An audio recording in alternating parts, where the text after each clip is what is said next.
কেন্দ্ৰীয় গৃহমন্ত্ৰী অমিত শ্বাহ ডাঙৰীয়াই অহা লোকসভা নিৰ্বাচনৰ পূৰ্বে ভাৰতবৰ্ষত কা বলবৎ কৰিব বুলি যি ঘোষণা দিছে তাক আমি তীব্ৰ বিৰোধিতা কৰিছোঁ।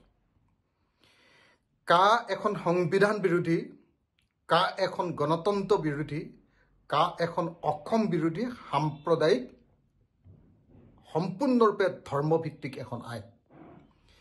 এই আইনক কেতিয়াও আমি মানি ল'ব নোৱাৰোঁ।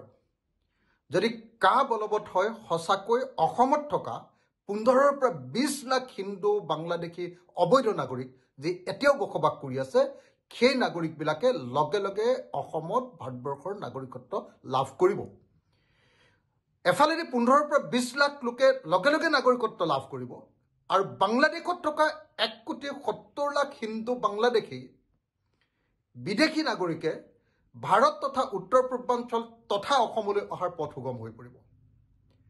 গতিকে 1,90,00,000 মানুহক আশংকা বহন কৰিব পৰা নাগৰিকত্ব সংশোধনী আইন আমি কেতিয়াও মানি ল'ব নোৱাৰোঁ।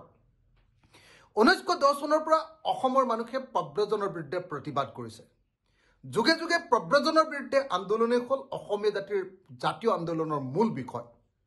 গতিকে কোনোপধ্যে নাগৰিকত্ব আইনৰ জৰিয়তে অসমত পুনৰ এনেকৈ লাখ লাখ মানুহক জাপি দিয়া কথাটো কোনো অসমীয়াই মানি ল'ব নোৱাৰে।